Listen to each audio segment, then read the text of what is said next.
नमस्कार दर्शकगण, मैं सरिता भारती फिर से स्वागत करती हूँ आपका भगवत गीता के 8वें अध्याय में। इस अध्याय को अक्षर ब्रह्म योग या अद्वैत ब्रह्म योग के नाम से जाना जाता है।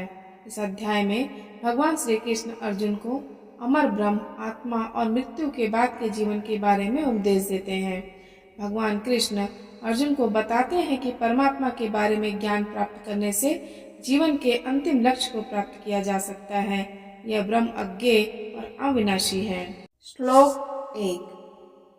अर्जुन ने कहा, हे भगवान, हे पुरुषोत्तम, ब्रह्म क्या है, आत्मा क्या है, सकाम कर्म क्या है, यह भौतिक जगत क्या है तथा देवता क्या है?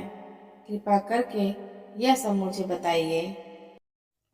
इसका तात्पर्य है, इस अध्याय में भगवान कृष्ण अर्जुन के द्वारा पूछे गए ब्रह्म क्या है आदि प्रश्नों का उत्तर देते हैं। भगवान कर्म, भक्ति तथा योग और शुद्ध भक्ति की भी व्याख्या करते हैं।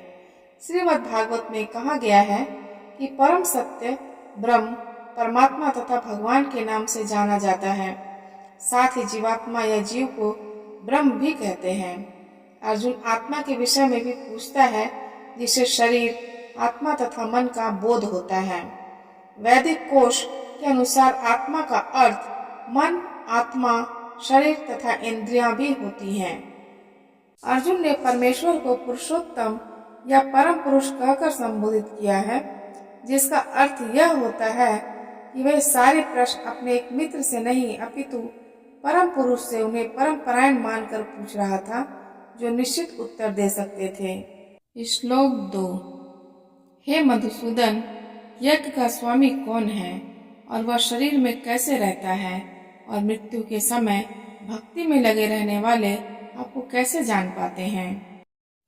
इसका तात्पर्य है, अधि यज्ञ का तात्पर्य इंद्र या विष्णु हो सकता है।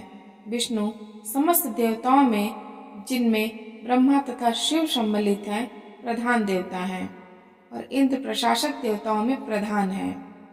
इंद्र तथा विष्णु दोनों की पूजा यज्ञ द्वारा की जाती है, किंतु अर्जुन प्रश्न करता है कि वस्तुतः यज्ञ का स्वामी कौन है और भगवान किस तरह जीव के शरीर के भीतर निवास करते हैं।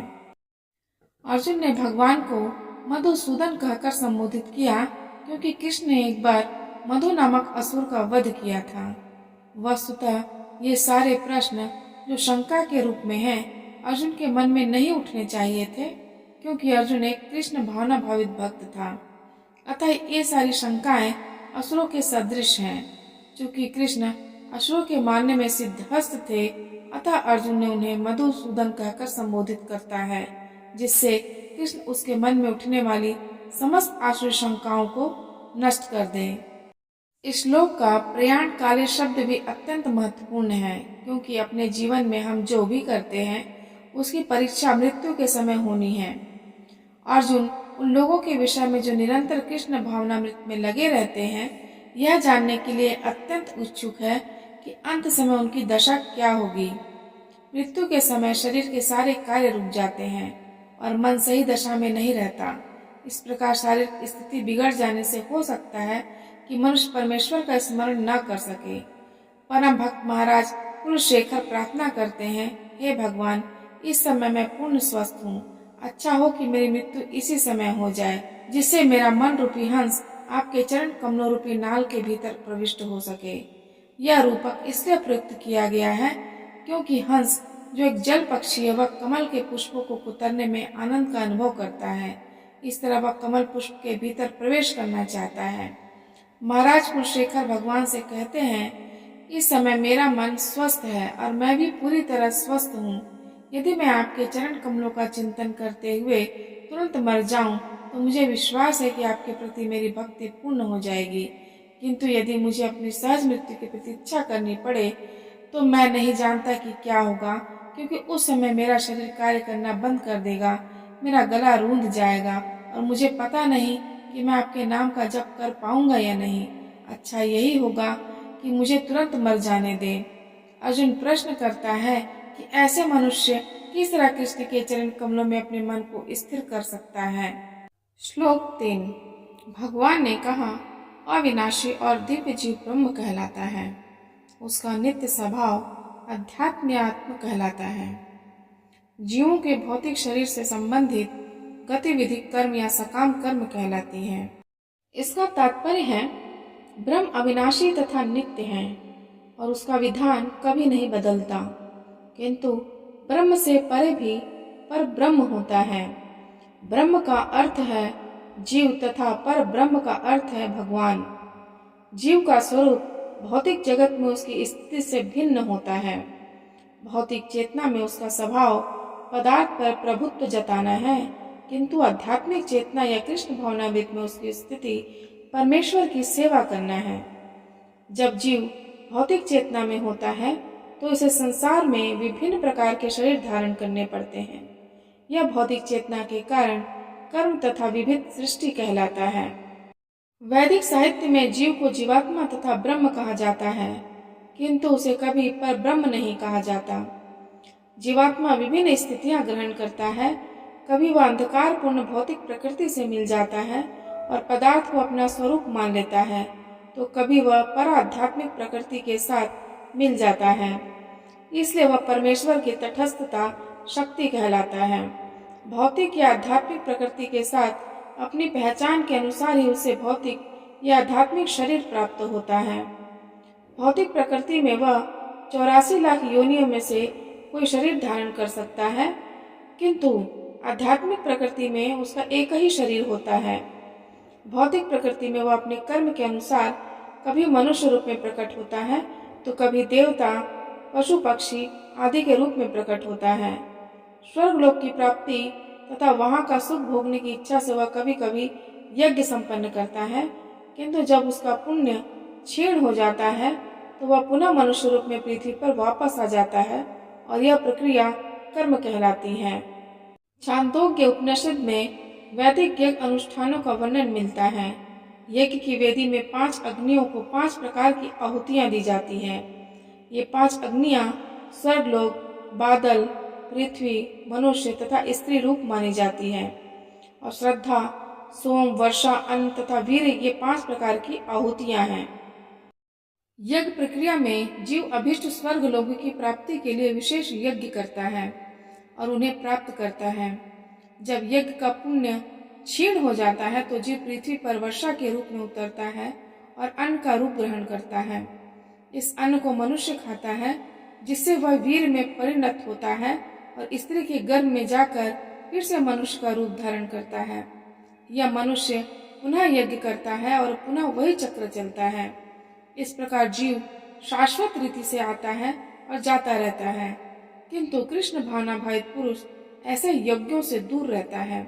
वह सीधे कृष्ण भावनामृत ग्रहण करता है और इस प्रकार ईश्वर के पास वापस जाने की तैयारी करता है। भगवत गीता के निर्विशेषवादी भाष्यकार बिना कारण के कल्पना करते हैं कि इस जगत में ब्रह्म जीव का रूप धारण करता है और इसके समर्थन में वे गीता के 15वें अध्याय के 7वें श्लोक को उद्धृत करते हैं, किंतु इस श्लोक में भगवान जीव को मेरा शाश्वत अंश भी कहते हैं। भगवान का यह अंश जीव भले ही भौतिक जगत में आ गिरता है, किंतु परमेश्वर कभी नीचे नहीं गिरता। अतः यह विचार कि ब्रह्म जीव का रूप धारण करता है ग्राह्य नहीं है। यह स्मरण रखना होगा कि वैदिक साहित्य में ब्रह्म को पर ब्रह्म से पृथक माना जाता है। श्लोक 4। हे देहधारियों में श्रेष्ठ निरंतर परिवर्तनशील यह भौतिक प्रकृति अधिभूत कहलाती है। भगवान का विराट रूप जिसमें सूर्य तथा चंद्र जैसे समस्त देवता सम्मिलित हैं, अधिदैव कहलाता है तथा प्रत्येक देहधारी के हृदय में परमात्मा स्वरूप स्थित मैं परमेश्वर अधियज्ञ कहलाता हूँ। इसका तात्पर्य है यह भौतिक प्रकृति निरंतर परिवर्तित होती रहती है। सामान्यतः भौतिक शरीरों को 6 अवस्थाओं से निकलना होता है। वे उत्पन्न होते हैं, बढ़ते हैं, कुछ काल तक रहते हैं, कुछ गौण पदार्थ उत्पन्न करते हैं, क्षीण होते हैं और अंत में विलुप्त हो जाते हैं। यह भौतिक प्रकृति अधिभूत कहलाती है। यह किसी निश्चित समय में उत्पन्न की जाती है और किसी निश्चित समय में विनष्ट कर दी जाती है। परमेश्वर के विराट स्वरूप की धारणा जिसमें सारे देवता तथा उनके लोग सम्मिलित हैं, अधिदैवत कहलाती है। प्रत्येक शरीर में आत्मा सहित परमात्मा का वास होता है, जो भगवान कृष्ण का अंश स्वरूप है। यह परमात्मा अधियज्ञ कहलाता है और हृदय में स्थित होता है। इस श्लोक के प्रसंग में यह शब्द अत्यंत महत्वपूर्ण है, क्योंकि इसके द्वारा भगवान बल देकर कहते हैं कि परमात्मा उनसे भिन्न नहीं है। यह परमात्मा प्रत्येक आत्मा के पास आसीन है और आत्मा के कार्यकलापों का साक्षी है तथा आत्मा की विभिन्न चेतनाओं का उद्यम है। यह परमात्मा प्रत्येक आत्मा को मुक्त भाव से कार्य करने की छूट देता है और उसके कार्यों पर निगरानी रखता है। परमेश्वर के इन विविध स्वरूपों के सारे कार्य उस कृष्ण भावनाभावित भक्त को स्वतः स्पष्ट हो जाते हैं, जो भगवान की दिव्य सेवा में लगा रहता है। अधिदैवत नामक भगवान के विराट स्वरूप का चिंतन उन नव दीक्षितों के लिए है, जो भगवान के परमात्मा स्वरूप तक नहीं पहुंच पाते। अतः उन्हें परामर्श दिया जाता है कि वे उस विराट पुरुष का चिंतन करें, जिसके पांव अधोलोक हैं, जिसके नेत्र सूर्य तथा चंद्र हैं और जिसका सिर उच्च लोक है। श्लोक 5। और जीवन के अंत में जो केवल मेरा स्मरण करते हुए शरीर का त्याग करता है, वह तुरंत मेरे स्वभाव को प्राप्त करता है। इसमें रंज मात्र भी संदेह नहीं है। इसका तात्पर्य है, इस श्लोक में कृष्ण भावनामृत की महत्ता दर्शित की गई है। जो कोई भी कृष्ण भावनामृत में अपना शरीर छोड़ता है, वह तुरंत परमेश्वर के दिव्य स्वभाव को प्राप्त होता है। परमेश्वर शुद्धाति शुद्ध है, अतः जो व्यक्ति कृष्ण भावना भावित होता है, वह भी शुद्धाति शुद्ध होता है। स्मरण शब्द महत्वपूर्ण है। श्री कृष्ण का स्मरण उस अशुद्ध जीव से नहीं हो सकता, जिसने भक्ति में रहकर कृष्ण भावनामृत का अभ्यास नहीं किया। अतः मनुष्य को चाहिए कि जीवन के प्रारंभ से ही कृष्ण भावनामृत का अभ्यास करे। यदि जीवन के अंत में सफलता वांछनीय है, तो कृष्ण का स्मरण करना अनिवार्य है। अतः मनुष्य को निरंतर हरे कृष्ण कृष्ण कृष्ण हरे हरे, हरे राम राम राम हरे हरे इस महामंत्र का जाप करना चाहिए। भगवान चैतन्य ने उपदेश दिया है कि मनुष्य को वृक्ष के समान सहिष्णु होना चाहिए।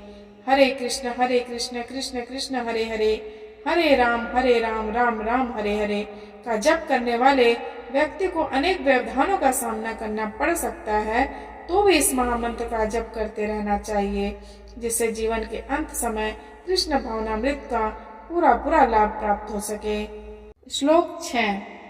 हे कुंती पुत्र, शरीर त्यागते समय मनुष्य जिस जिस भाव का स्मरण करता है, वह उस भाव को निश्चित रूप से प्राप्त होता है। इसका तात्पर्य है, यहाँ पर मृत्यु के समय अपना स्वभाव बदलने का विधि का वर्णन है।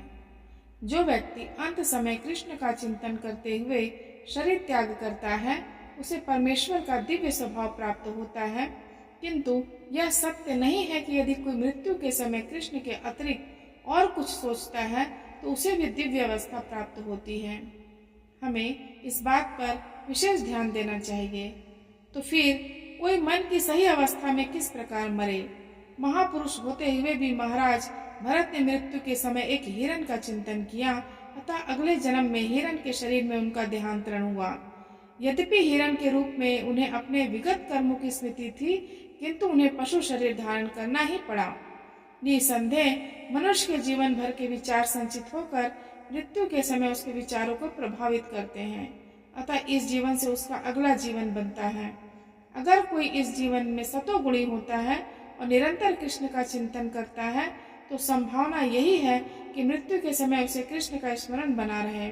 इससे उसे कृष्ण के दिव्य स्वभाव को प्राप्त करने में सहायता मिलेगी।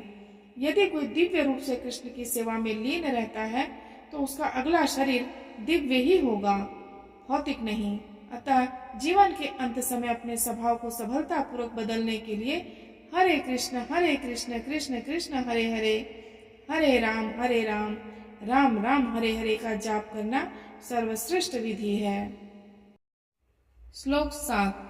अतएव हे अर्जुन, तुम्हें सदैव कृष्ण रूप में मेरा चिंतन करना चाहिए और साथ ही युद्ध करने के कर्तव्य को भी पूरा करना चाहिए। अपने कर्मों को मुझे समर्पित करके तथा अपने मन एवं बुद्धि को मुझ में स्थिर करके तुम निश्चित रूप अर्थात अर्जुन को दिया गया यह उपदेश भौतिक कार्यों में व्यस्त रहने वाले समस्त व्यक्तियों के लिए बड़ा महत्वपूर्ण है। भगवान यह नहीं कहते कि कोई अपने कर्तव्यों को त्याग दे। मनुष्य उन्हें करते हुए साथ साथ हरे कृष्ण का जाप करके कृष्ण का चिंतन कर सकता है। इससे मनुष्य भौतिक कलमश से मुक्त हो जाएगा और अपने मन तथा बुद्धि को कृष्ण में प्रवृत्त करेगा। कृष्ण का नाम जप करने से मनुष्य परम धाम कृष्ण लोक को प्राप्त होगा, इसमें कोई संदेह नहीं है। श्लोक 8। हे पार्थ, जो व्यक्ति मेरा स्मरण करने में अपना मन निरंतर लगाए रखकर अविचलित भाव से भगवान के रूप में मेरा ध्यान करता है, वह मुझको अवश्य ही प्राप्त होता है। इसका तात्पर्य है, इस श्लोक में भगवान कृष्ण अपने स्मरण किए जाने की महत्ता पर बल देते हैं। महामंत्र हरे कृष्ण का जप करने से कृष्ण की स्मृति हो जाती है। भगवान के शब्दोच्चार के जप तथा श्रवण के अभ्यास से मनुष्य के कान, जीभ तथा मन व्यस्त रहते हैं। इस ध्यान का अभ्यास अत्यंत सुगम है और इससे परमेश्वर को प्राप्त करने में सहायता मिलती है। पुरुषम का अर्थ भोक्ता है। यद्यपि सारे जीव भगवान की तटस्थ शक्ति हैं, किंतु वे भौतिक कलमश से युक्त हैं। वे स्वयं को भोक्ता मानते हैं, जबकि वे होते नहीं। यहाँ पर स्पष्ट उल्लेख है कि भगवान ही अपने विभिन्न स्वरूपों तथा नारायण, वासुदेव आदि स्वांशों के रूप में परम भोक्ता है। भक्त हरे कृष्ण का जप करके अपनी पूजा के लक्ष्य परमेश्वर का उनके किसी भी रूप में नारायण, कृष्ण, राम आदि का निरंतर चिंतन कर सकता है। ऐसा करने से वह शुद्ध हो जाता है और निरंतर जप करते रहने से जीवन के अंत में वह भगवत धाम को जाता है। योग अंतःकरण के परमात्मा का ध्यान है। इसी प्रकार हरे कृष्ण के जप द्वारा मनुष्य अपने मन को परमेश्वर में स्थिर करता है। मन चंचल है, अतः आवश्यक है कि मन को बलपूर्वक कृष्ण चिंतन में लगाया जाए। प्रायः उस एक प्रकार के कीट का दृष्टांत दिया जाता है जो तितली बनना चाहता है और वह इसी जीवन में तितली बन जाता है। इसी प्रकार यदि हम निरंतर कृष्ण का चिंतन करते रहें तो यह निश्चित है कि हम जीवन के अंत में कृष्ण जैसा शरीर प्राप्त कर सकेंगे। श्लोक 9।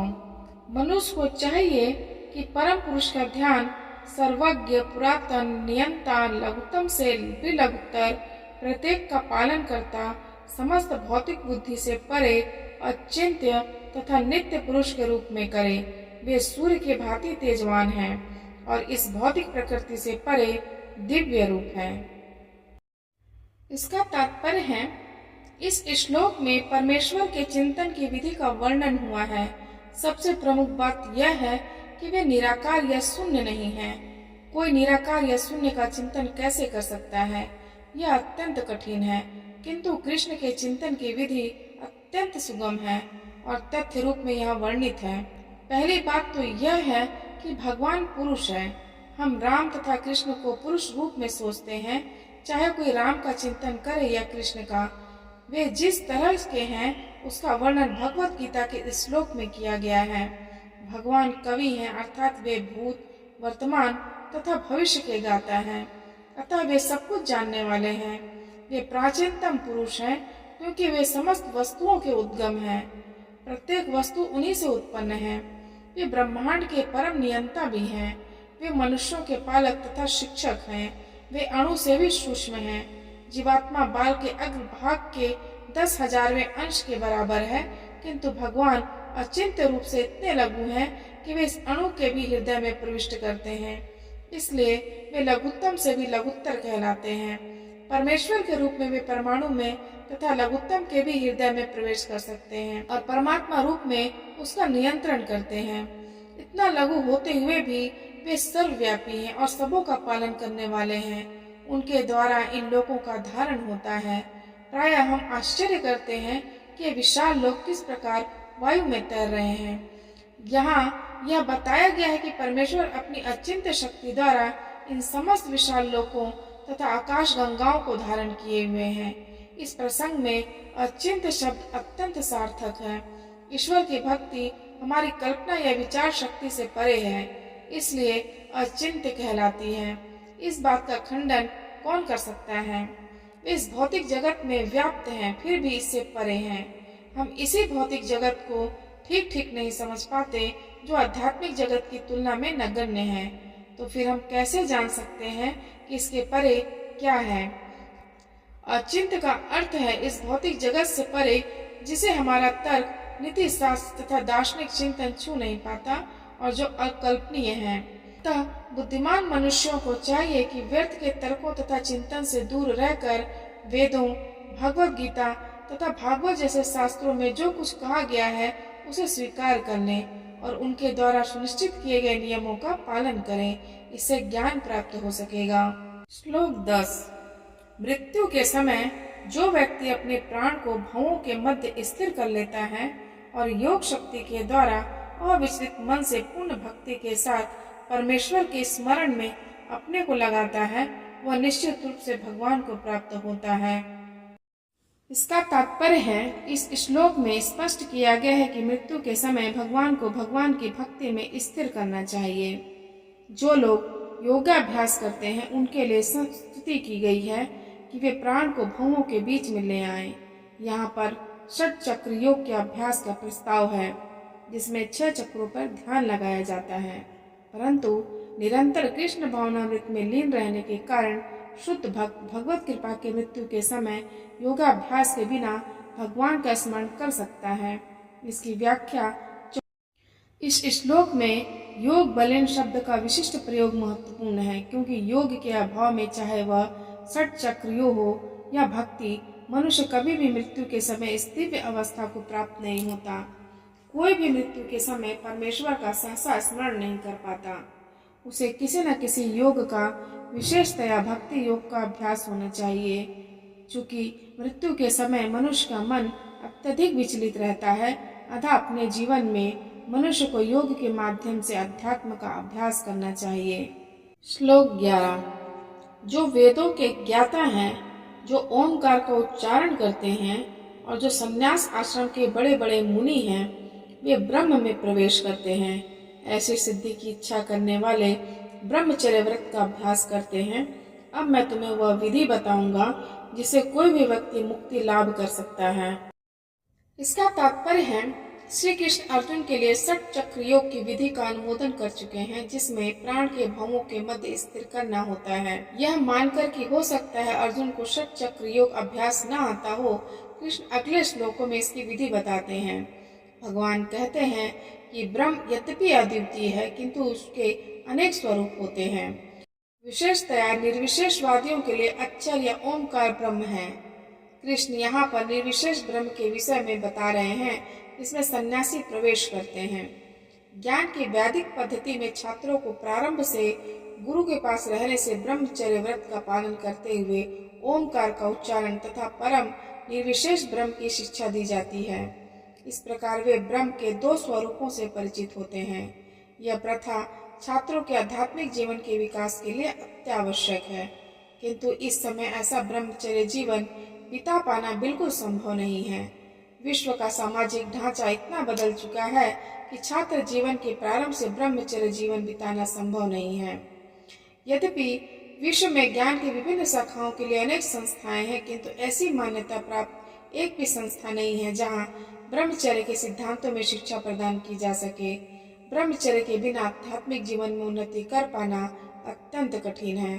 अतः इस कलयुग के लिए शास्त्रों के आदेशानुसार भगवान चैतन्य ने घोषणा की है कि भगवान कृष्ण के पवित्र नाम हरे कृष्ण कृष्ण कृष्ण हरे हरे, हरे राम राम राम हरे हरे के जप के अतिरिक्त परमेश्वर के साक्षात्कार का कोई अन्य उपाय नहीं है। श्लोक 12। समस्त इंद्रिय क्रियाओं से विरक्ति को योग की स्थिति कहा जाता है। इंद्रियों के समस्त द्वारों को बंद करके तथा मन को हृदय में और प्राण वायु को सिर पर केंद्रित करके मनुष्य अपने को योग में स्थापित करता है। इसका तात्पर्य है, इस श्लोक में बताई गई विधि से योगाभ्यास के लिए सबसे पहले इंद्रिय भोग के सारे द्वार बंद करने होते हैं। यह प्रत्याहार अथवा इंद्रिय विषयों से इंद्रियों को हटाना कहलाता है। इसमें ज्ञानेंद्रियों नेत्र, कान, नाक, जीभ तथा स्पर्श को पूर्णतया वश में करके उन्हें इंद्रिय तृप्ति में लिप्त होने नहीं दिया जाता।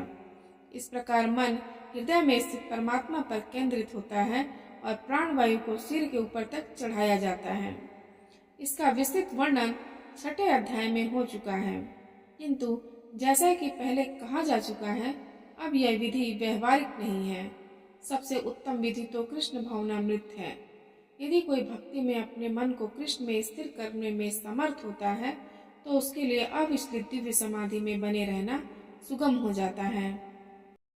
श्लोक 13। इस योगाभ्यास में स्थित होकर तथा अक्षरों के परम संयोग यानी ओमकार का उच्चारण करते हुए यदि कोई भगवान का चिंतन करता है और अपने शरीर का त्याग करता है तो वह निश्चित रूप से आध्यात्मिक लोकों को जाता है। इसका तात्पर्य है, यहाँ स्पष्ट उल्लेख हुआ है कि ओम ब्रह्म तथा भगवान कृष्ण परस्पर भिन्न नहीं है।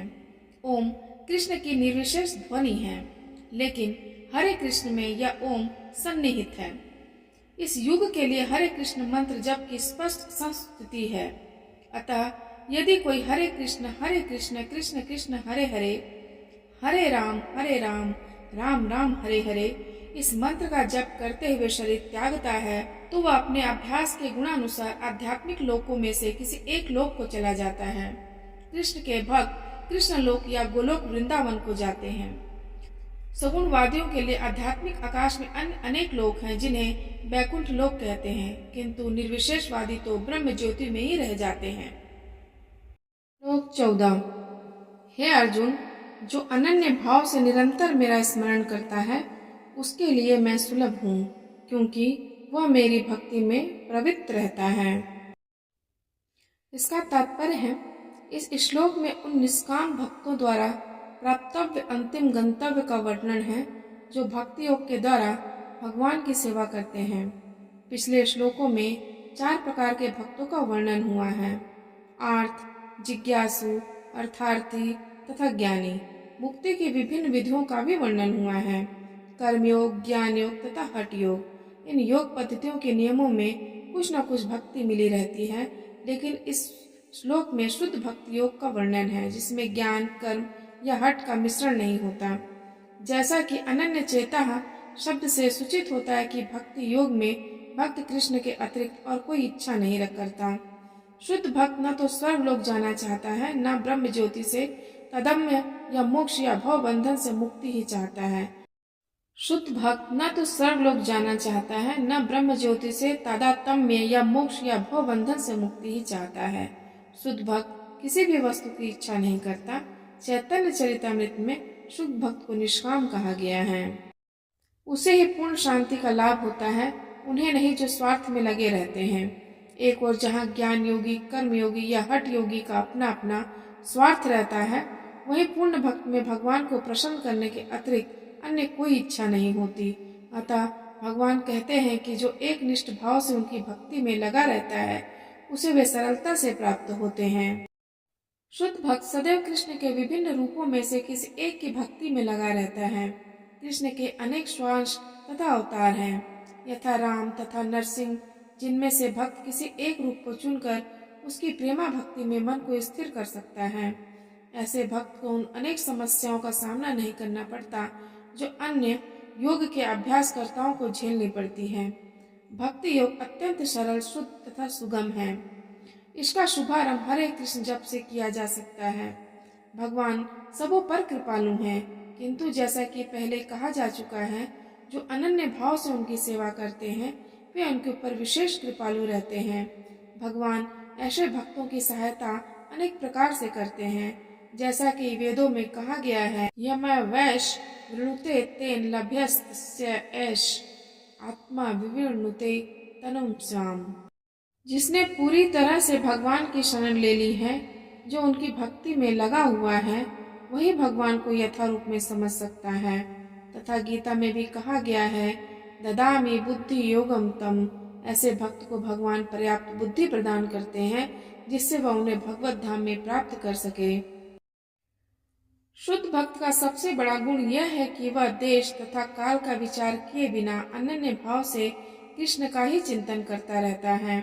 उसको किसी तरह का व्यवधान नहीं होना चाहिए। उसे कहीं भी और किसी भी समय अपना सेवा कार्य करते रहने में समर्थ होना चाहिए।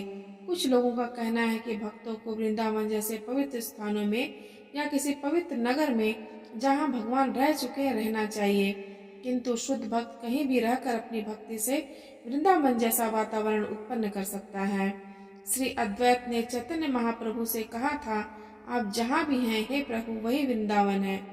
जैसा कि सततम तथा नित्यशः शब्दों से सूचित होता है कि शुद्ध भक्त निरंतर कृष्ण का ही स्मरण करता है और उन्हीं का ध्यान करता है। ये शुद्ध भक्त के गुण हैं जिनके लिए भगवान सहज सुलभ हैं।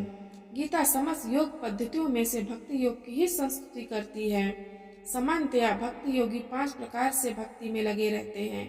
शांत भक्त जो उदासीन रहकर भक्ति में युक्त होते हैं, दास्य भक्त जो दास के रूप में भक्ति में युक्त होते हैं, सख्य भक्त जो सखा रूप में भक्ति में युक्त होते हैं, वात्सल्य भक्त जो माता पिता की भांति भक्ति में युक्त होते हैं, तथा माधुर्य भक्त जो परमेश्वर के साथ दाम्पत्य प्रेमी की भांति भक्ति में युक्त होते हैं। शुद्ध भक्त इनमें से किसी में भी परमेश्वर की प्रेमा भक्ति में युक्त होता है और उन्हें कभी भी नहीं भूल पाता, जिससे भगवान उसे सरलता से प्राप्त हो जाते हैं। जिस प्रकार शुद्ध भक्त क्षण भर के लिए भी भगवान को नहीं भूलता, उसी प्रकार भगवान भी अपने शुद्ध भक्त को क्षण भर के लिए भी नहीं भूलते। हरे कृष्ण कृष्ण कृष्ण हरे हरे, हरे राम राम राम हरे हरे। इस महामंत्र के कीर्तन की कृष्ण भावना भावित विधि का यही सबसे बड़ा आशीर्वाद है। श्लोक 15। मुझे प्राप्त करके महापुरुष जो भक्ति योगी हैं कभी भी दुखों से पूर्ण इस अनित्य जग में नहीं लौटते, क्योंकि उन्हें परम सिद्धि प्राप्त हो चुकी होती है। इसका तात्पर्य है, चूंकि यह नश्वर जगत जन्म जरा तथा मृत्यु के क्लेशों से पूर्ण है, अतः जो परम सिद्धि प्राप्त करता है और परम लोक कृष्ण लोक या गोलोक वृंदावन को प्राप्त होता है, वह वहां से कभी वापस नहीं आना चाहता। इस परम लोक को वेदों में अव्यक्त, अक्षर तथा परमागति कहा गया है। दूसरे शब्दों में यह लोक हमारी भौतिक दृष्टि से परे है और अवर्णनीय है, किंतु यह चरम लक्ष्य है जो महात्माओं का गंतव्य है।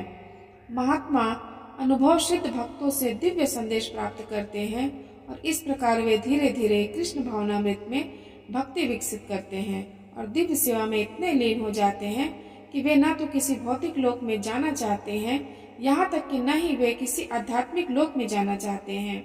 वे केवल कृष्ण तथा कृष्ण का सामीप्य चाहते हैं, अन्य कुछ नहीं। यही जीवन की सबसे बड़ी सिद्धि है। इस श्लोक में भगवान कृष्ण के सगुणवादी भक्तों का विशेष रूप से उल्लेख हुआ है। श्लोक में भगवान कृष्ण के सगुणवादी भक्तों का विशेष रूप से उल्लेख हुआ है। ये भक्त कृष्ण भावनामृत में जीवन की परम सिद्धि प्राप्त करते हैं।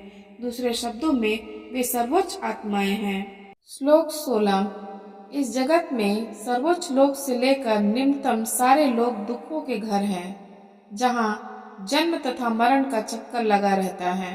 किंतु हे कुंती पुत्र, जो मेरे धाम को प्राप्त कर लेता है वह फिर कभी जन्म नहीं लेता। तात्पर्य है, समस्त योगियों को, चाहे वे कर्म योगी हों, ज्ञान योगी हों या हठ योगी, अंततः भक्ति योग या कृष्ण भावनामृत में भक्ति की सिद्धि प्राप्त करनी होती है। तभी वे कृष्ण के दिव्य धाम को जा सकते हैं, जहाँ से वे फिर कभी वापस नहीं आते। किंतु जो सर्वोच्च भौतिक लोकों अर्थात देवलोकों को प्राप्त होता है, उसका पुनर्जन्म होता रहता है। जिस प्रकार इस पृथ्वी के लोग उच्च लोकों को जाते हैं, उसी तरह ब्रह्मलोक, चंद्रलोक तथा इंद्रलोक जैसे उच्चतर लोकों से लोग पृथ्वी पर गिरते रहते हैं। छांदोग्य उपनिषद में जिस पंचाग्नि विद्या का विधान है, उससे मनुष्य ब्रह्मलोक को प्राप्त कर सकता है। किंतु यदि ब्रह्मलोक में वह कृष्ण भावनामृत का अनुशीलन नहीं करता, तो उसे पृथ्वी पर फिर से लौटना पड़ता है। जो उच्चतर लोकों में कृष्ण भावनामृत में प्रगति करते हैं, वे क्रमशः और ऊपर जाते रहते हैं और प्रलय के समय वे नित्य परम धाम को भेज दिए जाते हैं। श्रीधर स्वामी ने अपने भगवद गीता भाष्य में यह श्लोक उद्धृत किया है, ब्रह्मणा सहते सर्वे संप्राप्ते प्रतिसअच्चरे परस्यांते मानः प्रविशन्ति परम पदम। ब्रह्मणा सहते सर्वे संप्राप्ते प्रतिसअच्चरे परस्यांते कृतात्मानः प्रविशन्ति परम पदम। श्लोक 17। मानवीय गणना के अनुसार 1000 युग मिलकर ब्रह्मा का एक दिन बनता है और इतनी ही बड़ी ब्रह्मा की रात्रि भी होती है। इसका तात्पर्य है भौतिक ब्रह्मांड की अवधि सीमित है। यह कल्पों के चक्र रूप में प्रकट होती है। यह कल्प ब्रह्मा का एक दिन है जिसमें चतुर्युग, सत्य, त्रेता, द्वापर तथा कली के 1000 चक्र होते हैं। सतयुग में सदाचार, ज्ञान तथा धर्म का बोलबाला रहता है और अज्ञान तथा पाप का एक तरह से नितांत अभाव होता है। यह युग 17,28,000 वर्षों तक चलता है। त्रेता युग में पापों का प्रारंभ होता है और यह युग 12,96,000 वर्षों तक चलता है। द्वापर युग में सदाचार तथा धर्म का ह्रास होता है और पाप बढ़ते हैं। यह युग 8,64,000 वर्षों तक चलता है। सबसे अंत में कलयुग आता है जिसमें कलह, अज्ञान, अधर्म तथा पाप का प्राधान्य रहता है और सदाचार का प्रायः लोप हो जाता है।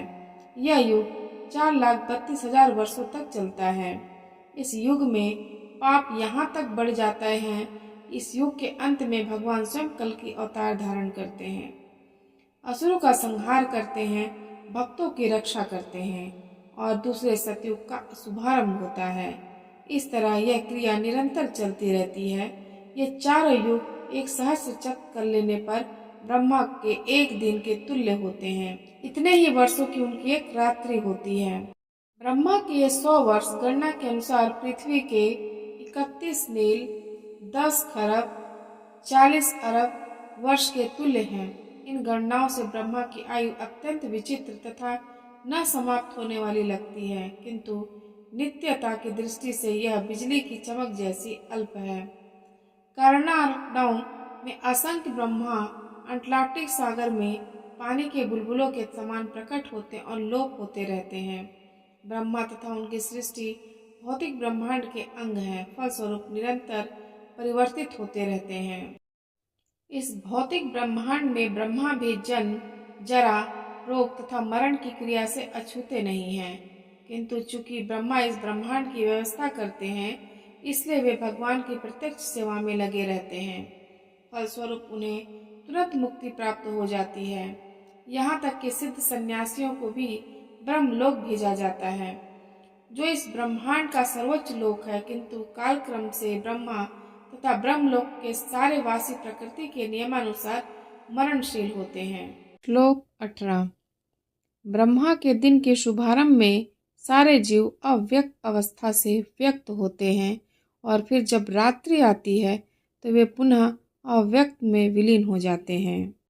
श्लोक 19। जब जब ब्रह्मा का दिन आता है तो सारे जीव प्रकट होते हैं और ब्रह्मा की रात्रि होते ही वे असहायवत विलीन हो जाते हैं। तात्पर्य है अल्पज्ञानी पुरुष जो इस भौतिक जगत में बने रहना चाहते हैं उच्चतर लोकों को प्राप्त कर सकते हैं, किंतु उन्हें पुनः इस धरालोक पर आना होता है। वे ब्रह्मा का दिन होने पर इस जगत के उच्चतर तथा निम्नतर लोकों में अपने कार्यों का प्रदर्शन करते हैं, किंतु ब्रह्मा की रात्रि होते ही वे विनष्ट हो जाते हैं। दिन में उन्हें भौतिक कार्यों के लिए नाना शरीर प्राप्त होते रहते हैं, किंतु रात्रि के होते ही उनके शरीर विष्णु के शरीर में विलीन हो जाते हैं। वे पुनः ब्रह्मा का दिन आने पर प्रकट होते हैं। भूत्वा भूत्वा प्रलीयते, दिन के समय वे प्रकट होते हैं और रात्रि के समय पुनः विनष्ट हो जाते हैं। अंततो गत्वा जब ब्रह्मा का जीवन समाप्त होता है तो उन सब का संहार हो जाता है और वे करोड़ों वर्षों तक अप्रकट रहते हैं।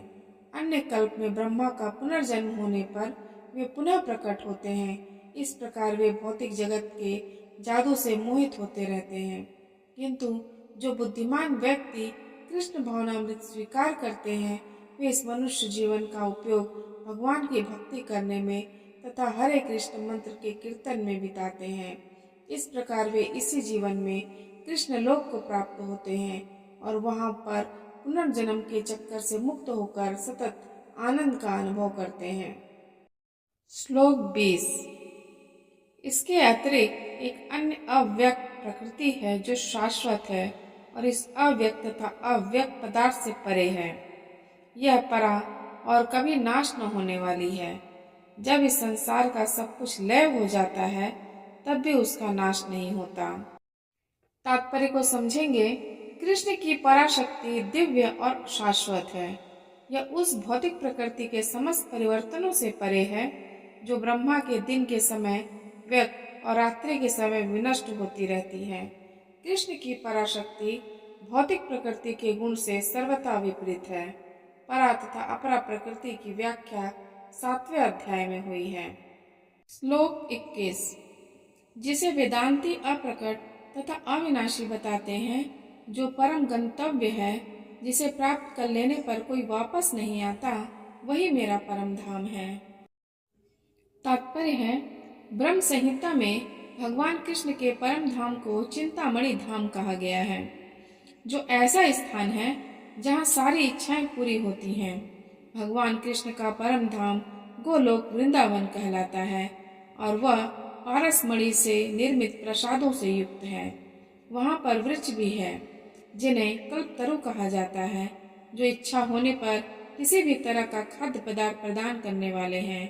वहाँ गौवे भी हैं जिन्हें सुरभि गौवे कहा जाता है और वे अनंत दूध देने वाली हैं। इस धाम में भगवान की सेवा के लिए लाखों लक्ष्मियां हैं।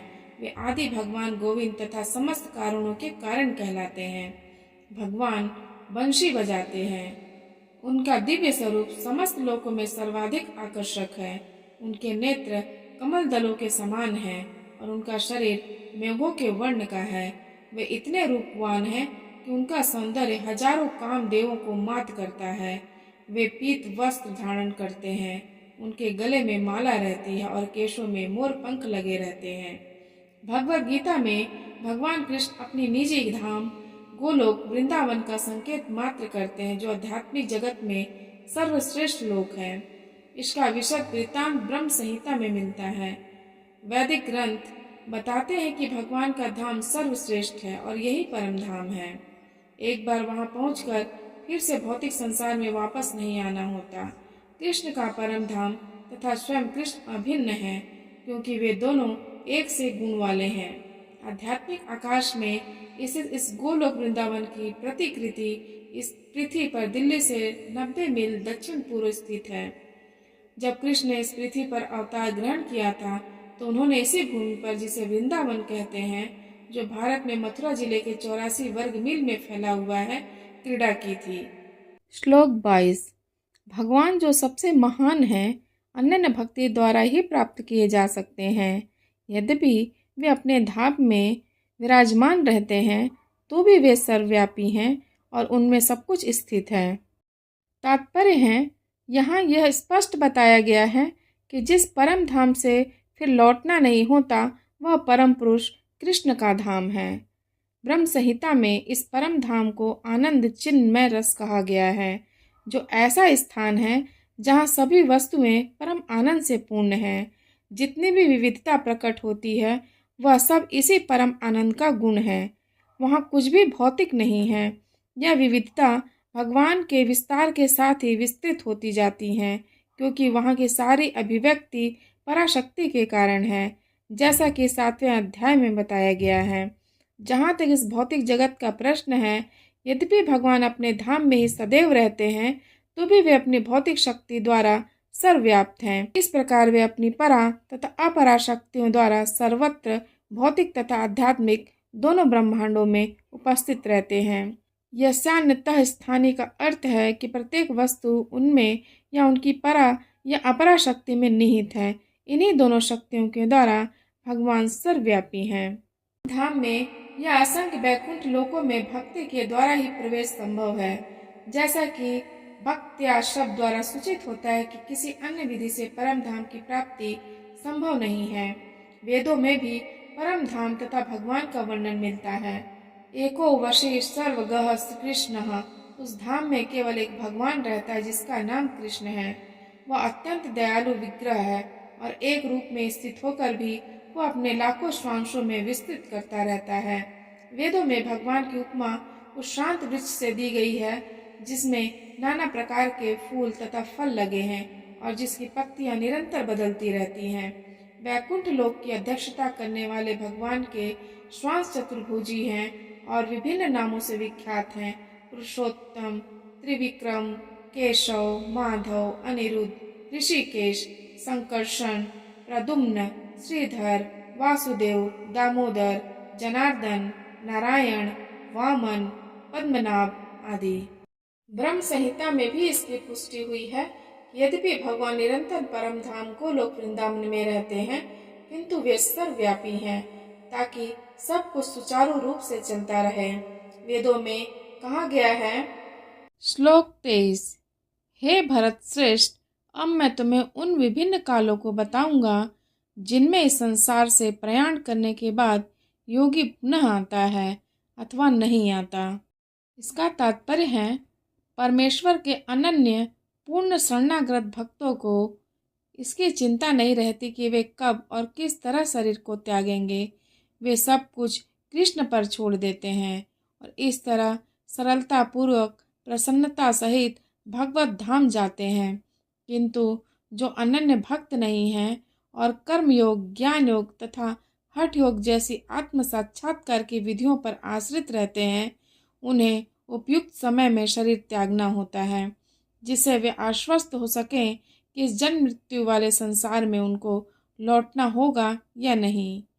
यदि योगी सिद्ध होता है तो वह इस जगत से शरीर छोड़ने का समय तथा स्थान चुन सकता है, किंतु यदि वह इतना पटु नहीं होता तो उसकी सफलता उसके अचानक शरीर त्याग के संयोग पर निर्भर करती है।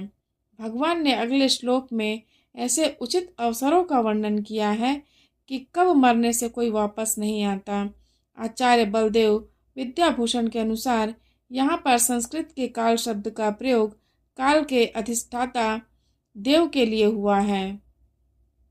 श्लोक 24, जो पर ब्रह्म के ज्ञाता हैं, वे अग्निदेव के प्रभाव में, प्रकाश में, दिन के शुभ क्षण में, शुक्ल पक्ष में या जब सूर्य उत्तरायण में रहता है, उन 6 मासों में इस संसार से शरीर त्याग करने पर उस परम ब्रह्म को प्राप्त करते हैं। तात्पर्य है, जब अग्नि, प्रकाश, दिन तथा पक्ष का उल्लेख रहता है तो यह समझना चाहिए कि सबों के अधिष्ठाता देव होते हैं, जो आत्मा की यात्रा की व्यवस्था करते हैं। मृत्यु के समय मन मनुष्य को नवीन जीवन मार्ग पर ले जाता है। यदि कोई अकस्मात या योजना पूर्वक उपयुक्त समय पर शरीर त्याग करता है तो उसके लिए निर्विशेष ब्रह्म ज्योति प्राप्त कर पाना संभव होता है। योग में सिद्ध योगी अपने शरीर को त्यागने के समय तथा स्थान की व्यवस्था कर सकते हैं। अन्यों का इस पर कोई वश नहीं होता। यदि संयोग वश वे शुभ मुहूर्त में शरीर त्यागते हैं, तब तो उनको जन्म मृत्यु के चक्र में लौटना नहीं पड़ता, अन्यथा उनके पुनरावर्तन की संभावना बनी रहती है। किंतु कृष्ण भावनामृत में शुद्ध भक्त के लिए लौटने का कोई भय नहीं रहता, चाहे वह शुभ मुहूर्त में शरीर त्याग करें या अशुभ क्षण में, चाहे अकस्मात शरीर त्याग करें या स्वेच्छा पूर्वक। श्लोक 25, जो योगी धुएं, रात्रि, कृष्ण पक्ष में या सूर्य के दक्षिणायन रहने के 6 महीनों में दिवंगत होता है, वह चंद्रलोक को जाता है, किंतु वहां से पुनः पृथ्वी पर चला आता है।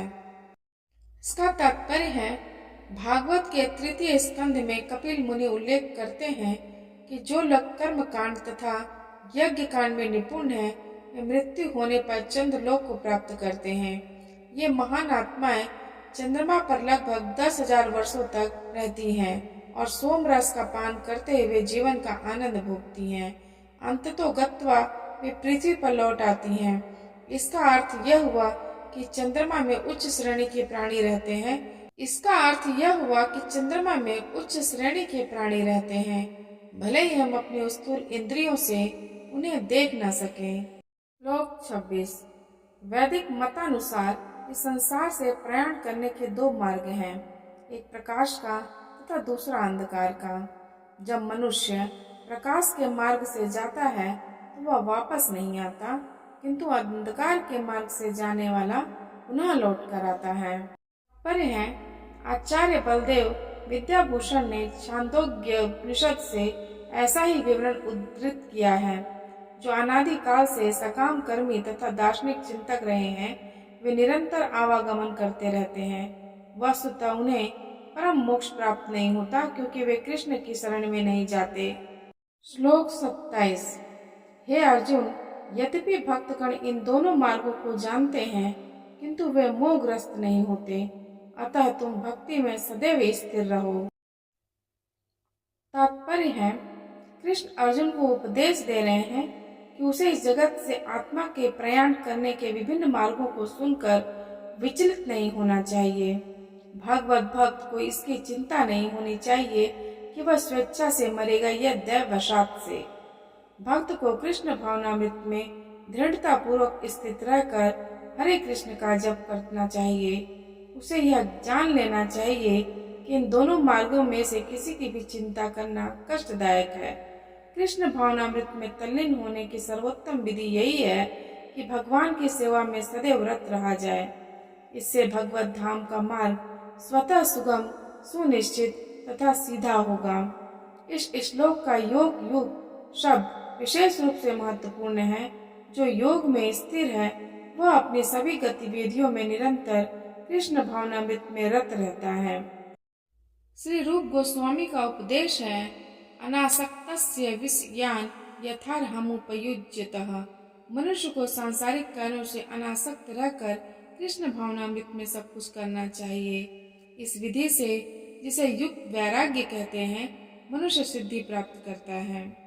अतएव भक्त कभी इन वर्णों से विचलित नहीं होता, क्योंकि वह जानता रहता है कि भक्ति के कारण भगवत धाम तक उसका प्रयाण सुनिश्चित है। श्लोक 28। जो व्यक्ति भक्ति मार्ग स्वीकार करता है, वह वेदाध्ययन, तपस्या, दान, दार्शनिक तथा सकाम कर्म करने से प्राप्त होने वाले फलों से वंचित नहीं होता। वह मात्र भक्ति संपन्न करके इन समस्त फलों की प्राप्ति करता है और अंत में परम नित्य धाम को प्राप्त होता है।